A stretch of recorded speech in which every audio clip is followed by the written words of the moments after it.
Hello, everybody, and welcome to another episode of Clarity in the Chaos as we attempt to bring vertical clarity into the midst of our horizontal chaos.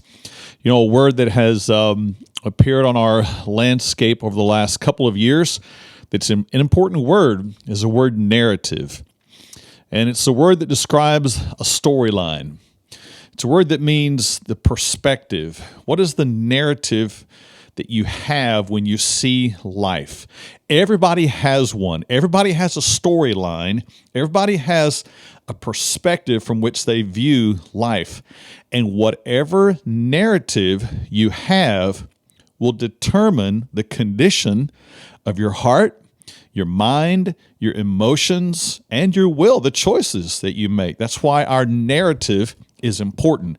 It's important that we have a God-based narrative, a faith narrative in how we see life.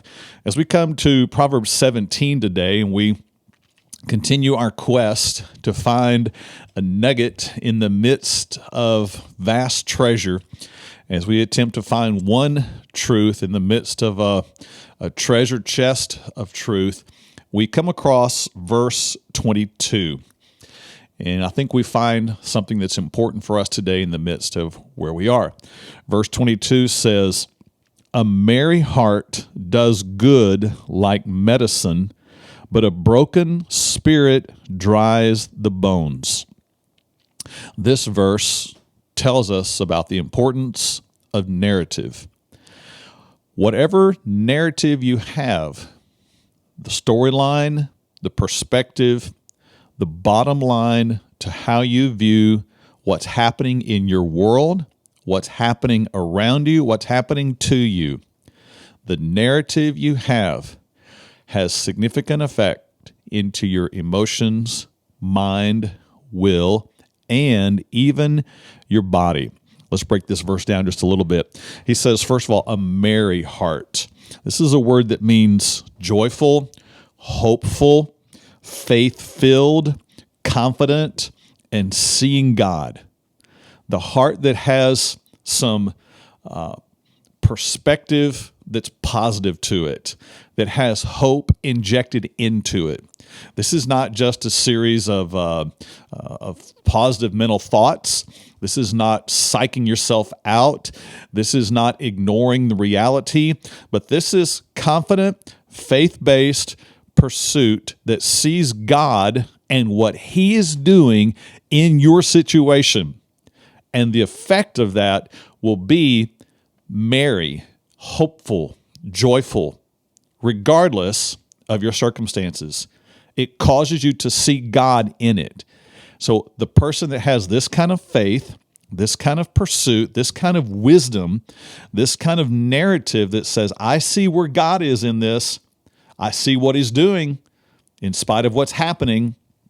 He says the person who has this, a merry heart, the core of who they are, the center of their being, the way they understand and process. In fact, sometimes the word used here for heart is translated understanding in the book of Proverbs.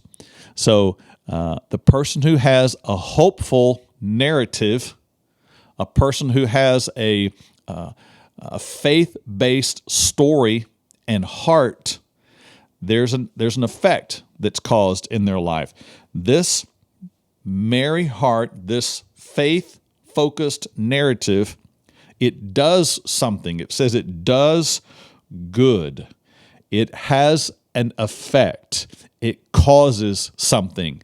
It is sure to. It will lead to something. He says what it leads to, it says it is like medicine. In other words, it is like the effect that medicine has on a body. If a person is ill and they take some medicine, the intent is to cause healing, to cause a reduction in whatever ailment there was. He says a person who has a hopeful, faithful, faith-filled heart, it will have an effect on them. It will be like medicine.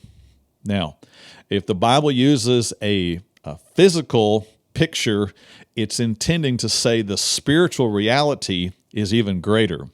So the person who has a hope-filled, faith-filled heart, it actually does something. It causes health and life. And it causes it in our mind. It settles anxious thoughts, relieves anxiety. It settles in our emotions. It causes us to have peace, not be depressed, not be fearful, not be overcome, overwhelmed. And it helps us in our will to know what step to take next. And it helps us in our body. It actually causes a healing effect to take place there. There is a spiritual, psychological health that has greater impact on our physical health than we realize. He goes on, a merry heart does good like medicine. And then he contrasts it. He says, but a broken spirit dries the bones. A broken spirit. This is the word that means to have a wound, a tear, a bitterness, a way of viewing life that is distorted because of something that's happened in the past, because of something negative that happened, because of something that has not been healed.